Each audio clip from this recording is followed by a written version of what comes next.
Om Asato Ma Sadgamaya Tamaso Ma Jyotirgamaya Mrityorma Amritam Gamaya Om Shanti Shanti Shanti. Namaste everyone and welcome to today's session on the Isha Upanishad. So today is the third lecture on Isha Upanishad, and I hope you are finding the Upanishad interesting because it is that part of the Shukla Yajurveda which deals exclusively with self-knowledge. And last class we have been discussing how the self, the Atman, the unit of pure consciousness, which you are, which is your real identity, that is being discussed, described, defined. So this makes for a very interesting study because as long as you can relate the Upanishad to your own true being, to that extent you will find it interesting and appealing. And repeatedly they are going to tell you the same thing, that your own real nature is pure awareness. The rest is superimposed on that awareness. Check and see in your own experience if this is true or not. You are always fundamentally aware. In that awareness, through a thought process, you identify with something. Then you assume that identity to be primary. This is the whole mistake, the error, the adhyas which we make. But our experience of ourselves at any given point of time is one of bare awareness before anything else starts. So if this much you are able to catch in the first person, then the Upanishad at once becomes very relevant, very appealing. It is talking of the truth about our being, our unchanging being. So today we are going to enter into the next few mantras. I will totally devote 4 classes to the Isha Upanishad, and today is the third class of Ishavasya Upanishad. We will take up the 9th mantra. We have done till the 8th mantra. We will take up the 9th mantra today and proceed. So the 9th mantra tells us, Andham tama pravishanti ye avidyamupasate tato bhuya ivate tamo yau vidyayam rataha. Let's go word by word. Ye, those who avidyam upasate, those who worship avidya, ignorance, te andham tama pravishanti, they enter into blinding darkness, they enter into absolute tamas. But ye, those who vidyayam rata, those who are immersed in vidya, those who take delight in vidya, knowledge, te tata tama bhuya tama pravishanti iva, they enter into greater darkness, he is saying. Now what does this mean? So we have to try to understand what is the meaning of vidya here, because how can this be, isn't it? Those who worship avidya, ignorance, obviously they are entering into deep darkness. But those who worship vidya, knowledge, how can they enter into deeper darkness, greater darkness? So then we have to interpret this verse properly. We have to take the implied meaning. What are the meanings of avidya and vidya here? Now I want to make one thing clear initially. If you take up Isha Upanishad, the commentary on Isha Upanishad by anyone, there have been a number of commentators, you will find slightly different meanings.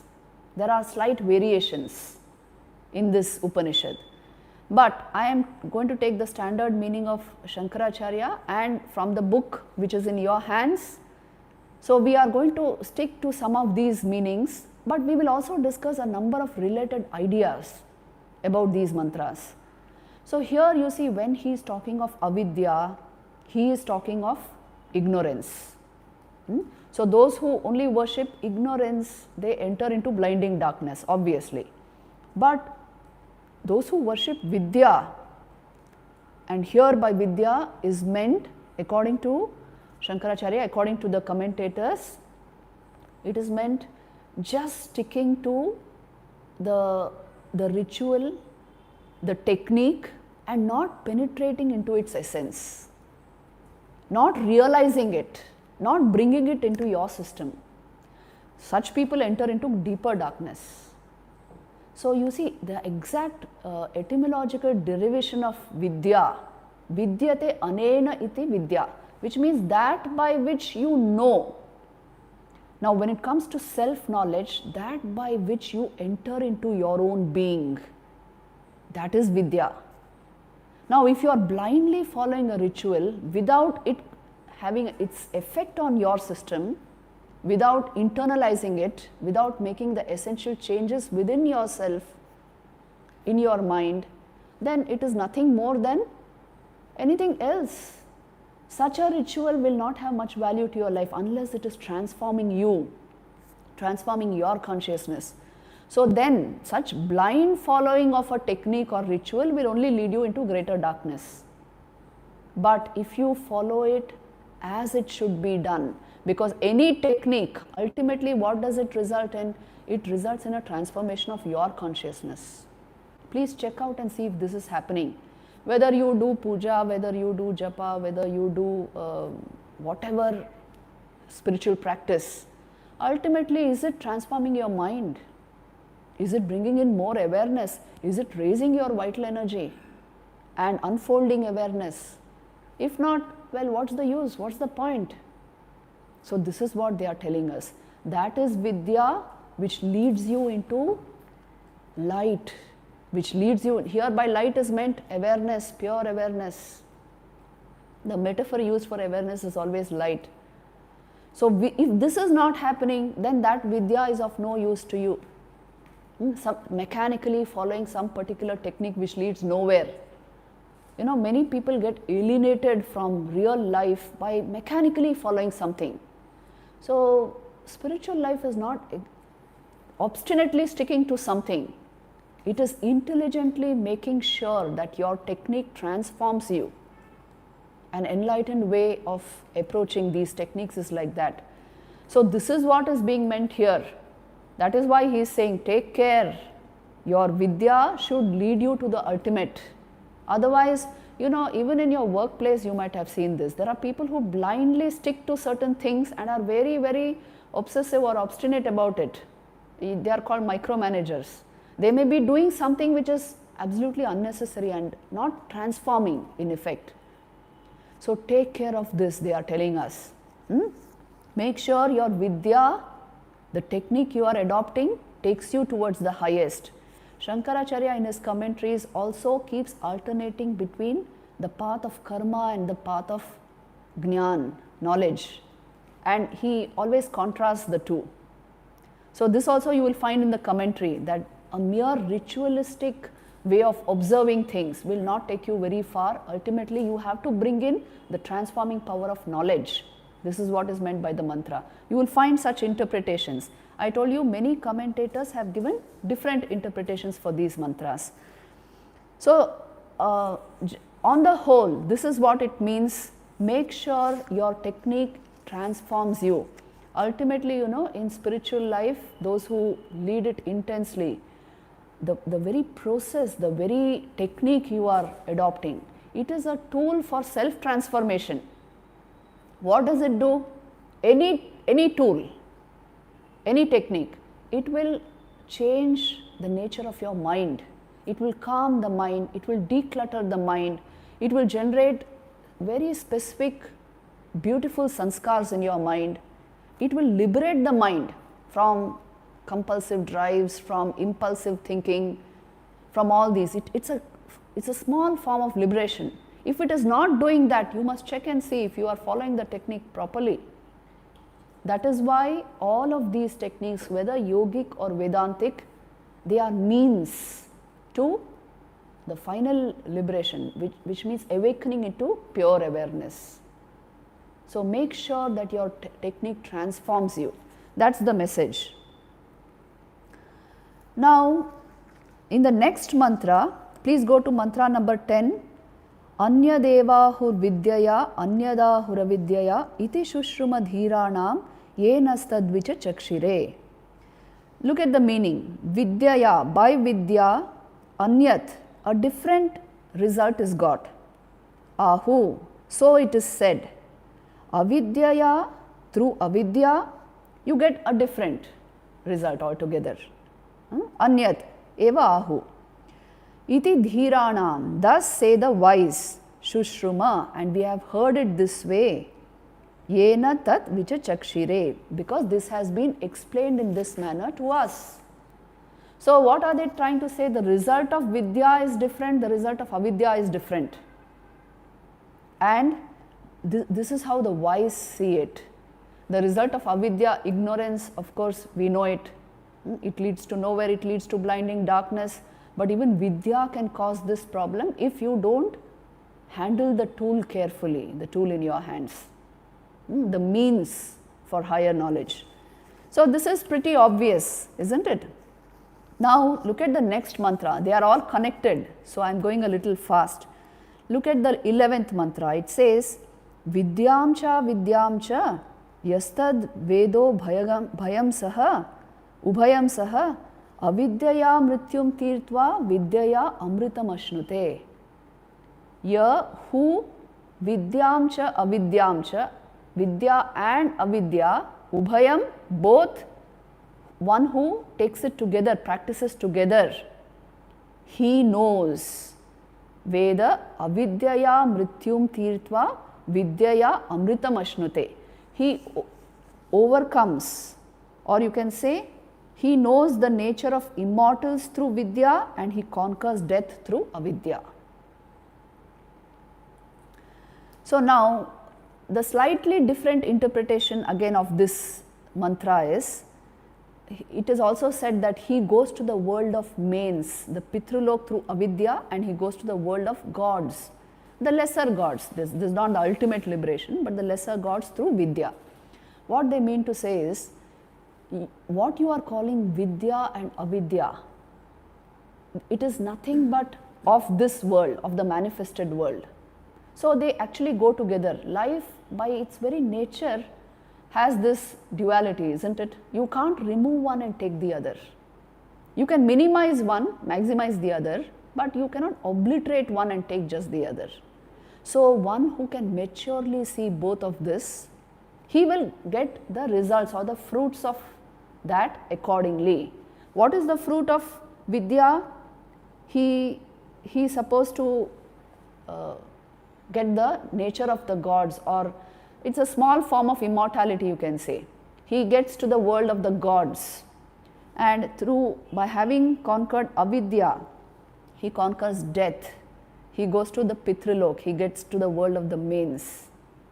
So this was the understanding at that time, that as per your karma, as per the nature of your mind, you are further going to progress after the fall of the body. So one who has merely done ignorant things will at the most go to the world of the manes, Pitrulok jo kehte hain. And one who has done good, who has brought in the sanskars of vidya into his life, he goes to a higher realm, he goes to the world of gods. So both of these are to be considered.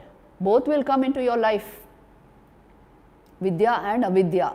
Which one do you choose and which one do you optimize in your everyday life, in your dealing with others, in your personal philosophy of life?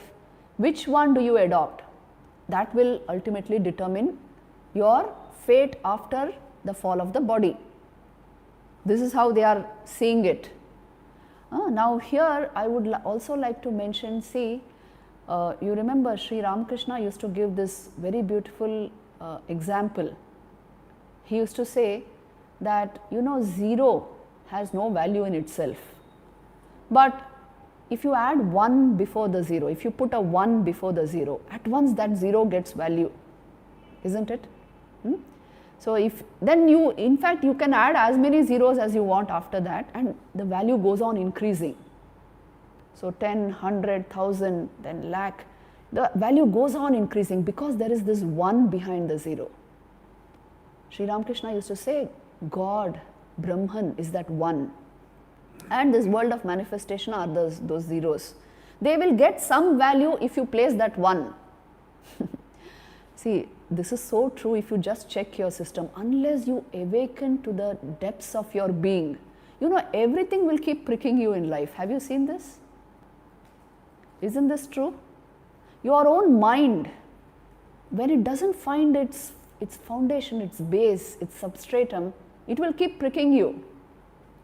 And so also will all the things you have gathered around you, your very relationships which you made in order to remain happy and peaceful, they will become a problem to you unless you discover that one.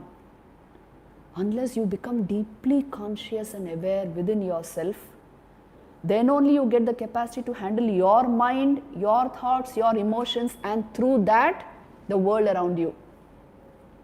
So everything will pose as a problem unless you have awakened to the depths of your being. Check and see if this is true or not. Most of the problems which we create, the mind will always tell you, oh, that person is the problem. That boss is the problem. This particular thing is the problem. Check and see it's your inability to handle that person or your boss or the thing that is the problem. But your mind will never give you this solution. So this you have to understand from the Upanishad. This is what they are trying to tell you. Unless you have learned to handle yourself properly by awakening to the depths of your being, you can't handle the mind otherwise. Please check this out and see if this is true or not. I'm making very general statements, but check this out in your life and see if this is true or not. You can't handle your thoughts if you are not deeply aware. Find out if this is true or not. When you are deeply aware, you can handle every thought and direct it as you want it. So then nobody on the outside has any power to affect you. So this one ability we should be able to manufacture in this life. It's so very important that I am deeply stable within myself because I have awakened to my true being. I have become deeply conscious from within. The closer you go to consciousness, to the Atman, the more conscious you will become. So then mind management becomes very easy. That is why world management becomes easy. Otherwise, if you start from the outside, you finally go nowhere. So this is actually the message of this, what they are telling us. That both the manifested and the unmanifested, both Vidya and Avidya are to be taken into consideration, and the effects of both are different. But you should be able to manage this whole thing, this whole show, maturely from within yourself. And one who does this, one who gains the true Vidya sanskars by this understanding will go into the higher realm after death. So, Vivekananda has commented something very beautifully on this, which I would like to read out to you here. Practically speaking, what do these ideas practically reduce to? Swamiji has, in the Complete Works, Volume 2, you will find this beautiful observation by Vivekananda. Just hear it. If a man plunges headlong into foolish luxuries of the world without knowing the truth, he has missed his footing. He cannot reach the goal. And if he curses the world, goes into a forest, mortifies his flesh, and kills himself little by starvation, making his heart a barren waste, kills out all feeling, and becomes harsh, stern, and dried up, that man has also missed the way. These are the two extremes, the two mistakes at either end. Both have lost the way, both have missed the goal. So says the Vedanta, putting God in everything. Vivekananda did deliver a talk on Isha Upanishad, on the theme of the Isha Upanishad in London in 1896. The title of the talk, the lecture was God in Everything. So there he says, so work, says Vedanta, putting God in everything and knowing Him to be everything. Work incessantly, holding life as something deified, as God Himself. God is in everything, where else shall we go to find Him? He is already in every work, in every thought, in every feeling. Thus, knowing we must work, this is the only way, there is no other. So you can't curse the world and run away somewhere. The world will follow you because your mind, the world is a reflection in your mind. As long as that is active, you will have the world with you. So then you actually cannot run away anywhere, but learn to develop from within. Learn to get this self-knowledge and train the mind in such a way so that you are able to take everything into your stride.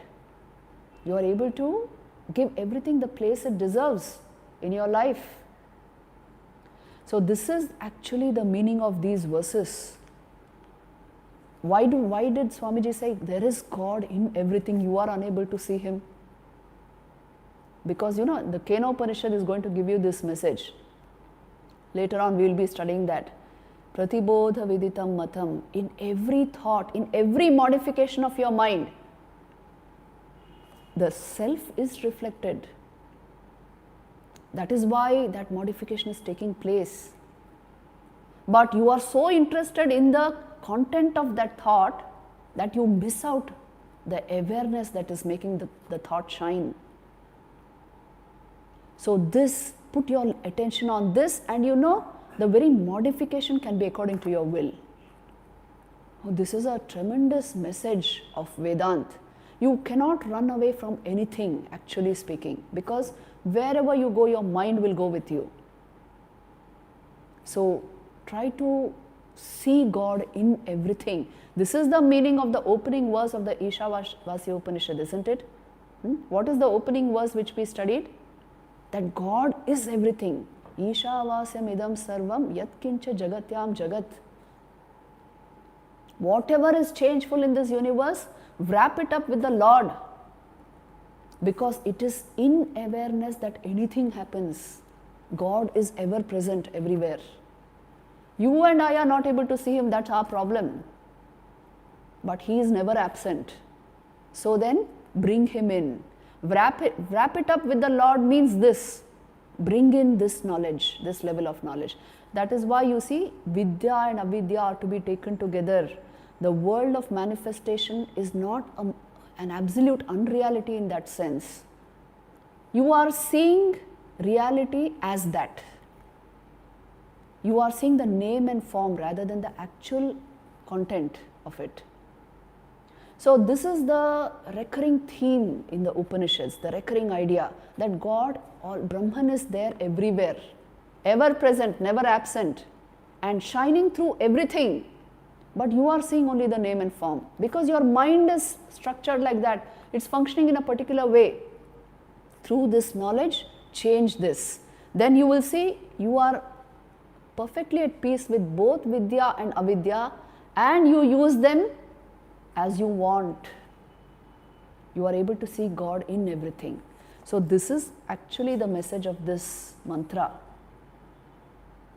That is why I always insist you must read Ramakrishna Vivekananda literature. You may be reading the Upanishads. You may be highly interested in all these scriptures. There are some people who begin straight from the Brahma Sutras. No. You must begin from the lives of realized people.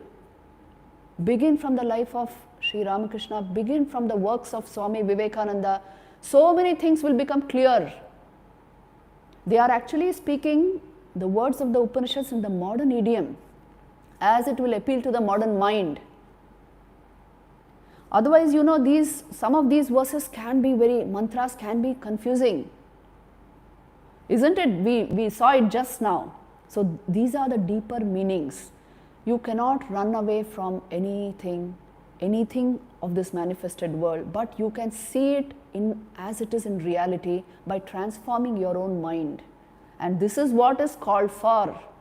This is the meaning of going after Vidya. This is the meaning of true knowledge. So then even the next few mantras which are given here, the next 3 mantras are similar in effect. Please notice it. It is, let's go to the 12th mantra.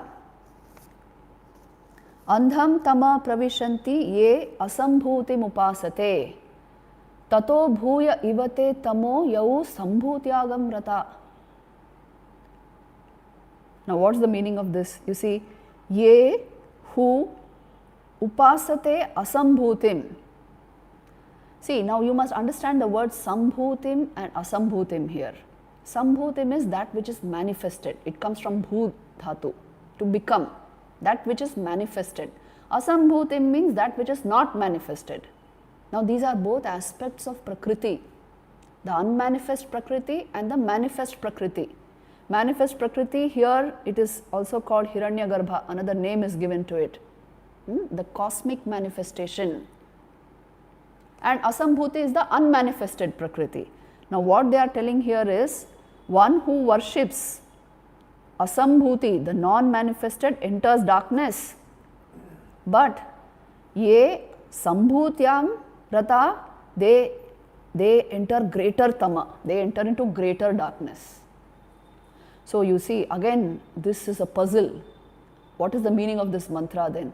Obviously we can understand this much, that those who are worshipping the unmanifest may not find their way through it, they enter into darkness. But those who worship the manifested also are entering into darkness. What's the meaning? Greater darkness they are entering into. So then again we have to take the implied meanings of Sambhutim and Asambhuti. And the implied meaning is this. Sambhuti, I told you it means the world of manifestation.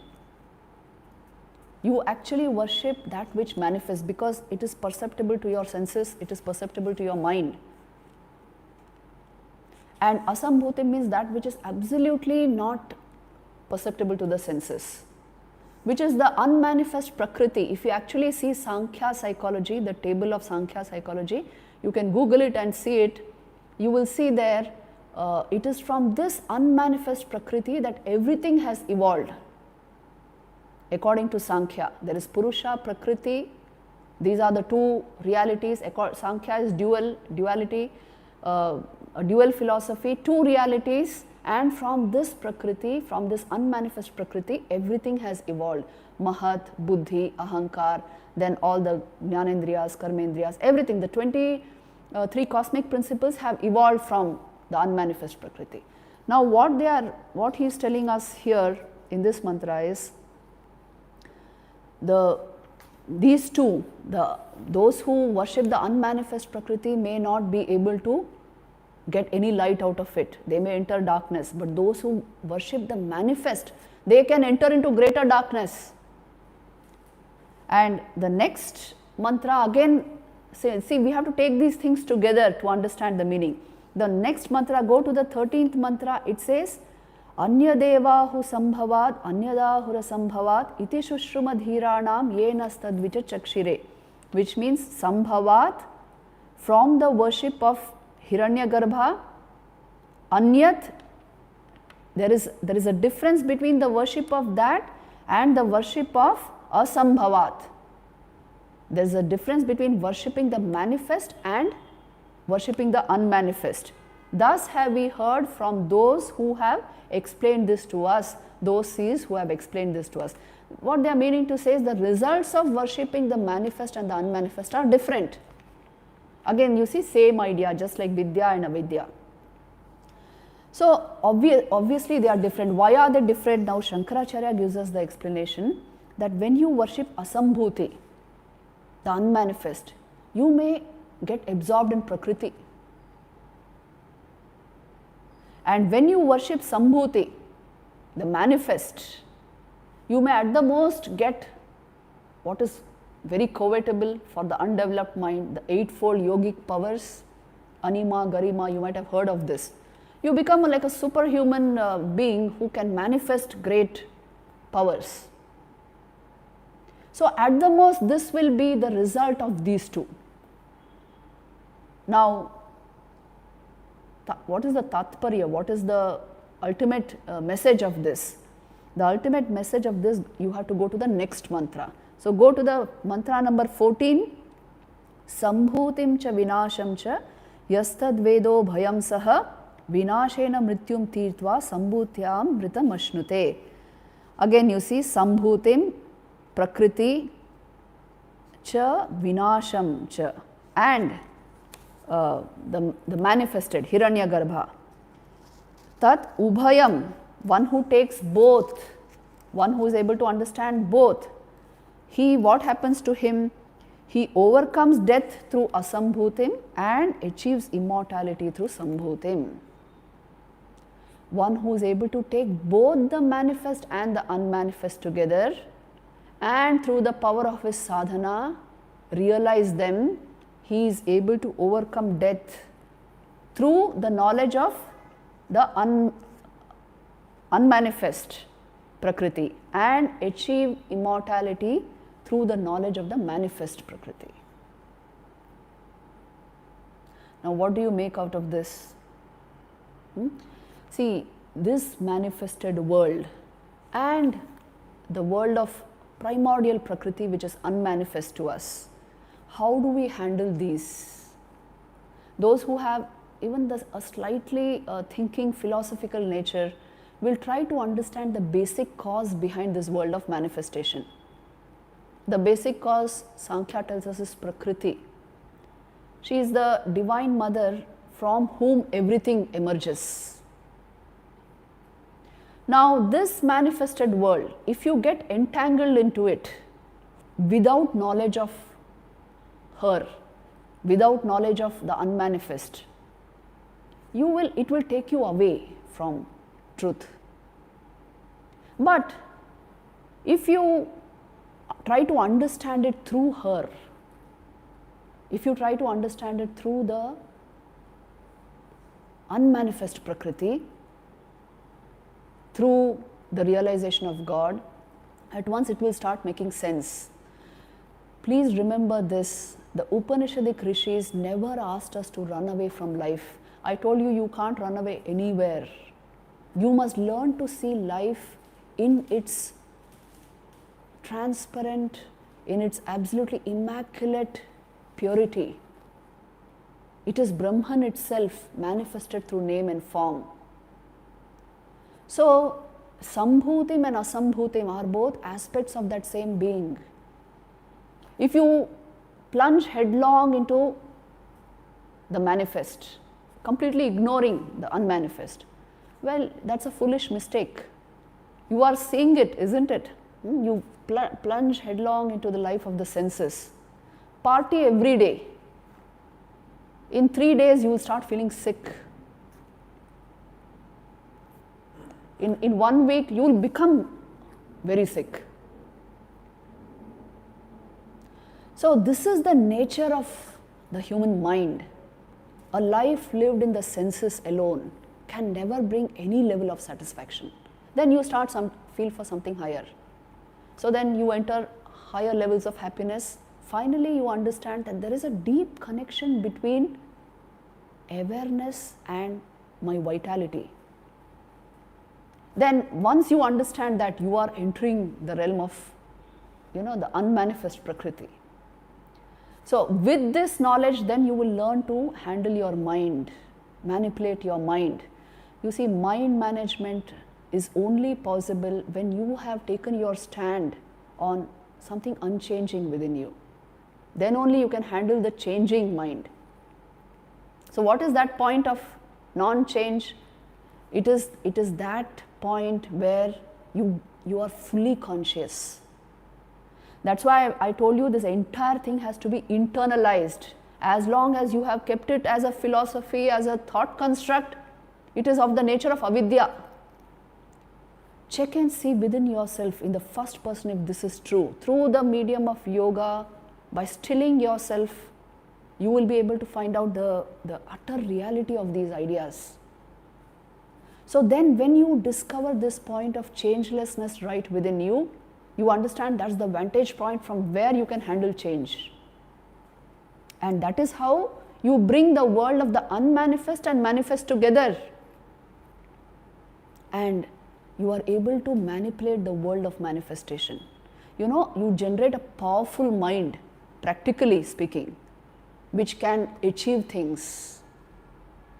You will draw the best minds towards you. So you will be a natural achiever. Today's young people are constantly asking for the secret of success and achievement.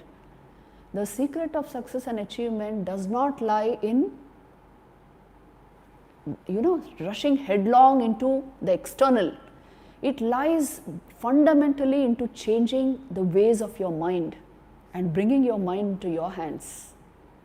You develop such a powerful personality, the best will naturally be drawn to you. And that's the way to success. So, these are the deeper meanings of these mantras which you see here. The world of manifestation, the world of the unmanifest are not in contradiction with each other. It's a seamless single reality. It appears manifest and unmanifest to you because of your gear, because of the way you are structured, because your senses are limited, so it considers the external as manifested and what you can't see as unmanifested. So understand, all is only Brahman in different forms under different names, and you will understand this and be able to handle it only if you turn inward. So you can see today, this concept is so much there in leadership, spiritual leadership. You develop your spiritual quotient to such an extent, your spiritual intelligence to such an extent, you are able to handle about anybody in your life. And you are perfectly able to handle the external situations of your life. You are able to manage your time, your energy. You don't suffer frustration and stress on a regular basis. This will be absent in you, which means you have learned to handle the world of manifestation. And without this, well, you know what the condition is, I don't have to tell you. So this is the practical meaning of these mantras. Learning to stand on your own feet, and by yourself you are able to get the highest experiences of life. Actually speaking, the Upanishad trains you towards this. If you ask me what is the message of the Upanishad, this Isha Upanishad, I will tell you very simply, the message of the Isha Upanishad is find the reality about yourself and learn to see that truth everywhere. You don't have to learn to see anything. If you find the truth that of your being, you will see it is the same manifested everywhere. So the opening verse, opening mantra of Ishavasya Upanishad, Ishavasya idam sarvam yatkincha jagatyam jagat, that is the actual message of the Isha Upanishad. The world of Vidya and Avidya, manifestation and unmanifestations, Asambhutim and Sambhutim. All of this, why they are taking us through all this is to help you understand that, reality is not in chunks and departments separate from each other. It's one seamless reality taking different forms as per the nature of your mind. If you only change the nature of your mind, you will see things as they are. Just like how, well, we keep giving these examples, so many things you have made out of clay, so many things we have made out of wood, but essentially it is nothing but one form of wood, one form of clay. The pot and the ladle, in those days, this is how the utensils were. So you find this example constantly coming up in the Upanishad. The ladle or the pot or whatever you make out of clay, it is nothing but clay in a particular form, isn't it? So also in this world of manifestation, it is nothing but Brahman in a particular form. You have given all reality to the form, and that is why you don't see the background material at all. This is how they have learned to see the world of manifestation. The Rishi's great message, the message of the Upanishads was, you must learn to divinize life, not run away from it. See Brahman in this life, in this world of manifestation. Then you are a Rishi. The running away was only meant so that you get this perception. Wherever you want to run away, if it is to the Himalayas also, let me tell you, it is only to get this perception that everything is verily Isha Vasyam idam sarvam. So it is to divinize life, to actually see Brahman behind everything. That is the purpose of human life. Not to deny anything, not to remove anything, alienate anything. So later on we made all this into very strong ideas, but actually speaking, the Rishi's vision was this: Brahman is verily all that there is. In all that I see, the manifest, the unmanifest, the ignorance, the knowledge that I manifest, it's all Brahman. So the ability to get this unitary vision, finding God in everything. And if you see the lives of realized people, you will see this. They don't make these strong demarcations which we do, As in the time of sadhana, you require all this. But when you are in the state of siddhi, you see a unitary consciousness as the reality.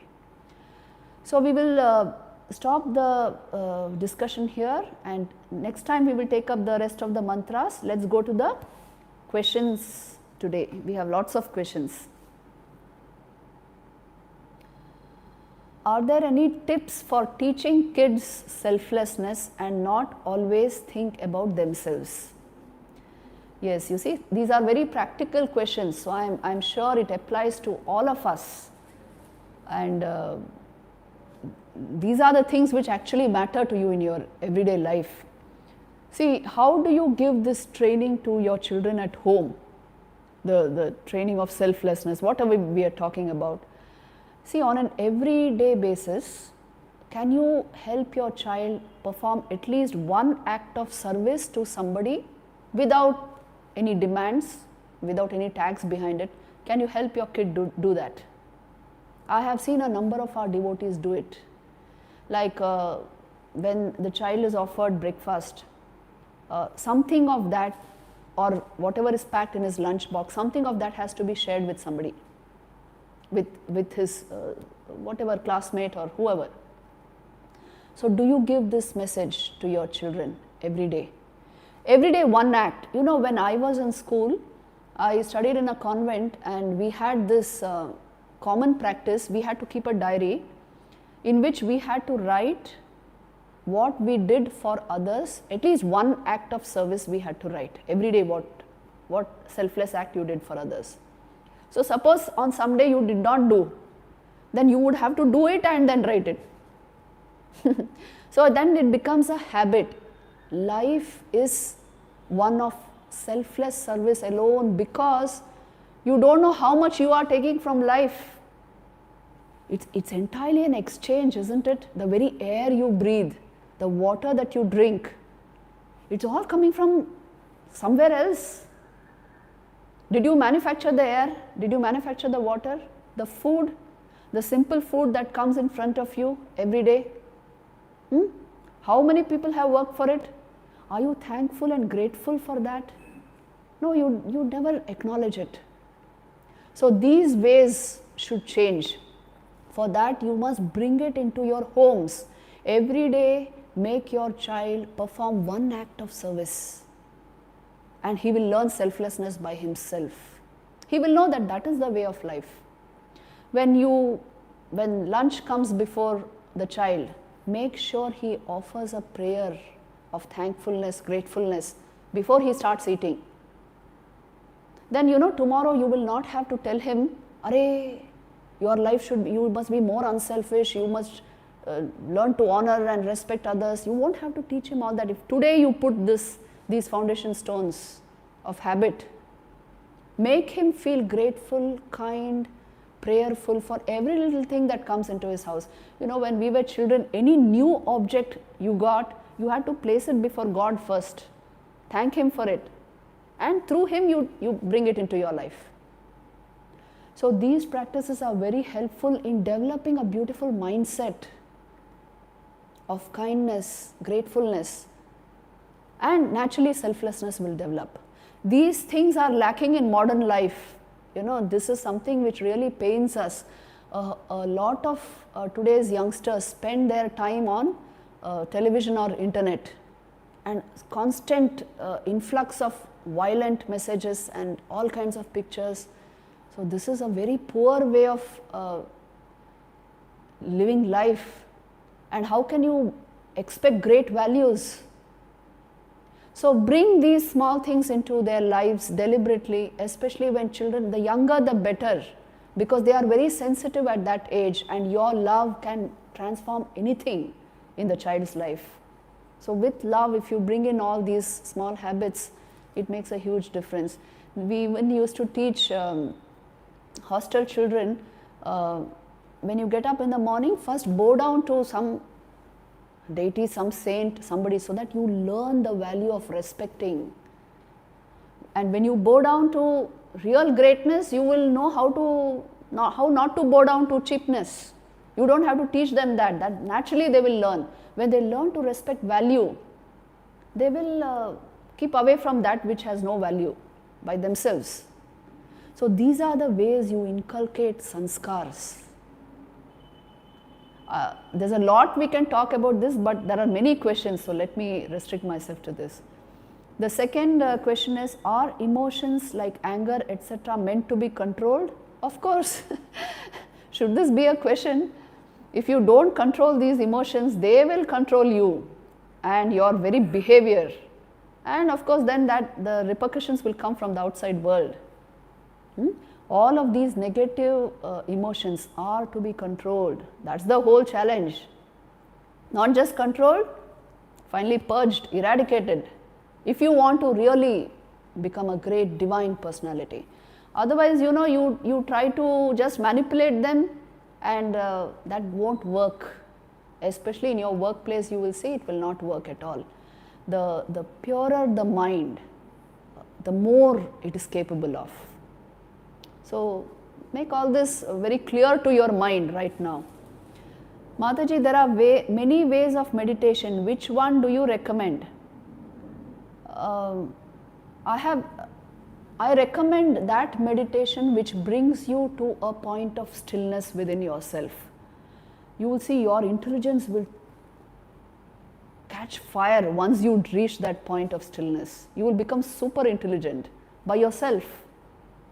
So that meditation which brings you to that point of stillness is very important. It will help you grasp all of this by yourself. I have introduced 2 meditations on YouTube. You can please see them. One is a small 5-minute meditation, which I think is on Vivek Vani channel. It has been taken from the IIT videos. So you can take it, practice that. It's just 5 minutes. And there's a longer one, 15 to 20-minute meditation on Yoga Vedanta, which is there on Eternal Truth also. So please do these meditations on a regular basis. You will come to that point of stillness. Mataji, I get very anxious before my exams. How do I manage that to stay calm? So there are ways to manage this. I think you should watch the video Essentials of Mind Management, where 6 steps have been provided to calm down the mind. Essentials of Mind Management, it's on Eternal Truth also. So please watch this. You start by regulating your breathing, then you must generate deep inner calmness and the ability to replace thoughts so that the stress goes. So all this step by step, it's a guideline how to manage mind. And the most essential thing is, you see, this tendency to procrastinate and not do your work on time, that builds up your stress before exams. So be studious and be sincere, honest in your work. Today, if you are a good student, an honest student, tomorrow you will be good at whatever you do. Today only if you learn to compromise, then tomorrow you never know where your life will go. You must be very particular. Youth is the time to build life. Today the the foundation stones you lay, your whole life gets created on that. And the younger you are, the better. The training should start at the age of 3, 4 actually. But anyway, whatever age you are, please start it as soon as possible. Mind management is the essential thing. Are there any introductory texts which one should read before reading Upanishads? Yes.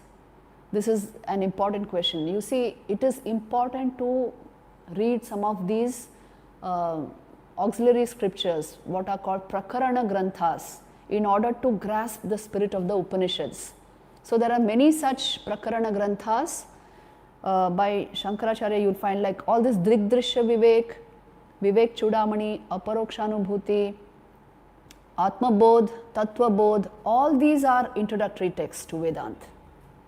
It is very important to take up a few of these, dwell upon them, and then enter into the Upanishads.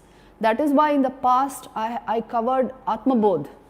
Those lectures also I think are on YouTube on a channel called Nanak M. So you can go through some of them.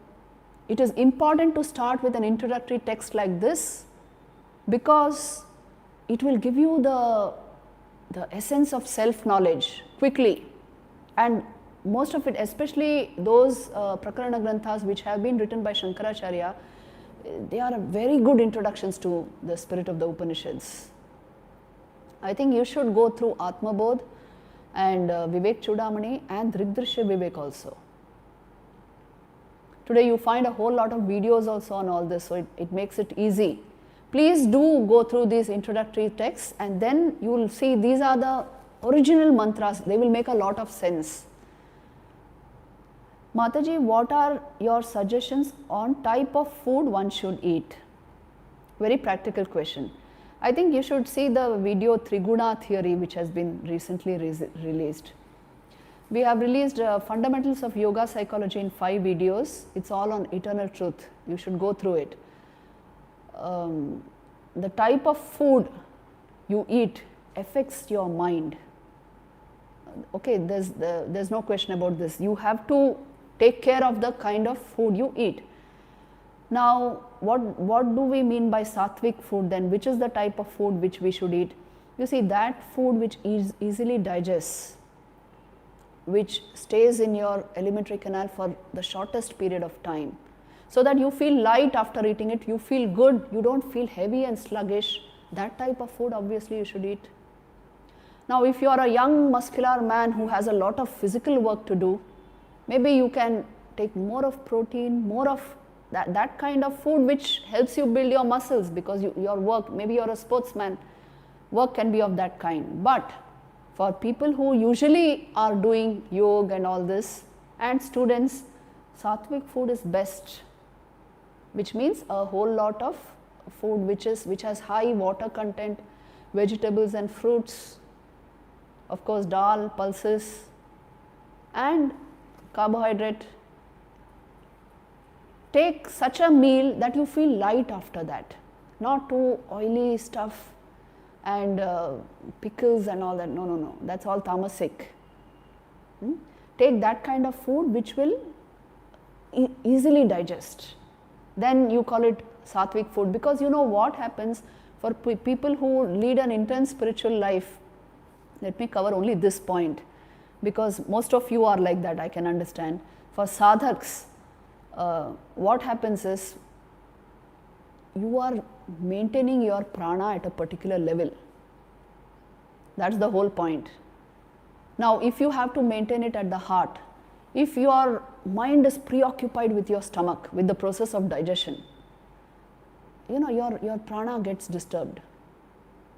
For that, you must put everything at rest, including the stomach, as quickly as possible. So after a meal, if you have your meal in such a way that the food is digested within an hour or 1.5 hours, or even shorter than that, then you feel fresh all the time. You will never feel sluggish and lazy and stupor. All this will not be there. You always feel fresh. Your vitality is simply blooming, you can say. So you must ensure that through your food. I have seen a whole lot of sadhaks being very particular about this, and this really works. Just giving in to rajasic food just for the sake of taste and all that. Study it and see. In the first class I told you there are levels of happiness. Which level you commit yourself to will decide the quality of your life.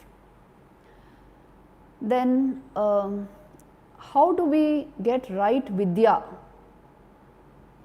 So here I don't know exactly by vidya. If you are meaning knowledge, then you see today's your education, no matter what you are studying or what you have studied, it will give you all vidya about the external world, nothing about yourself, isn't it? Have you ever studied, maybe in class 2 or 3 you studied, you had 2 eyes and 2 ears. Anything other than that about yourself have you studied, I am asking you? You haven't. When people ask me, what is prana? Is there pranic energy within me?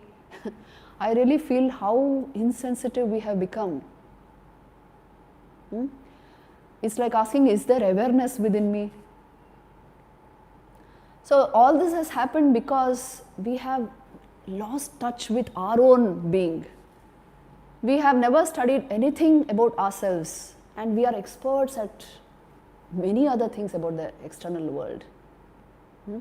So the whole point is to get this vidya, to know yourself more completely and fully, you must turn a little to spiritual wisdom.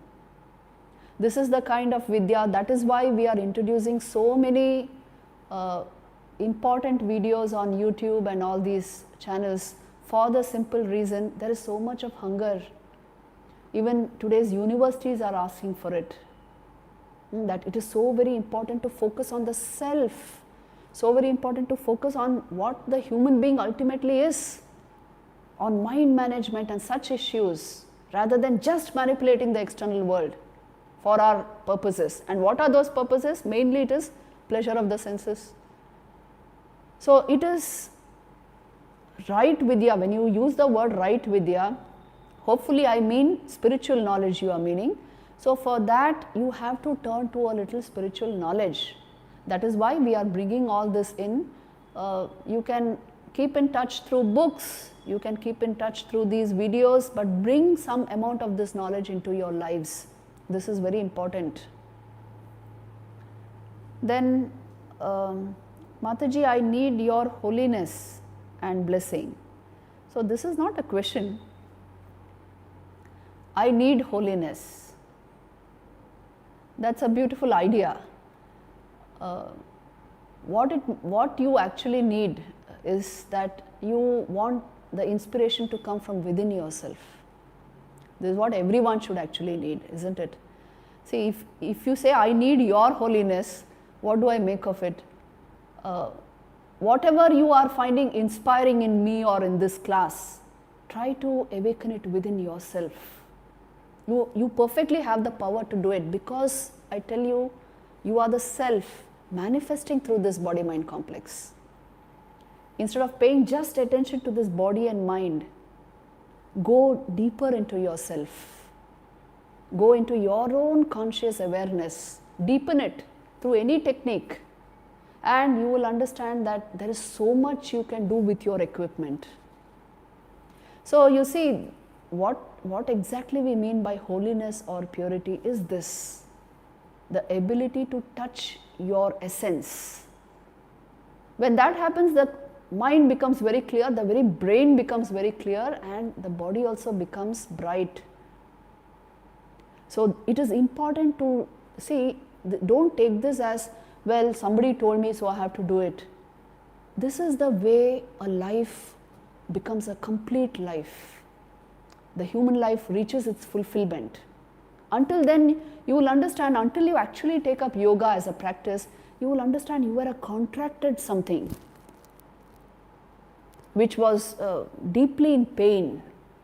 When you take up the practice of all this, spiritual practice, you will see you have blossomed into something far bigger than you could have imagined. So, इसीलिए sadhana, spiritual practice, is the way to generate these inspirations from within yourself. Please stick to that, and then all our study will make a lot of sense to you. So I think these are the questions we had today. Time is up. Let me stop here. Next class will be the last class on Isha Upanishad, and after that we will take up another Upanishad. I will end the class here. Om Shanti Shanti Shanti. Peace, peace, peace.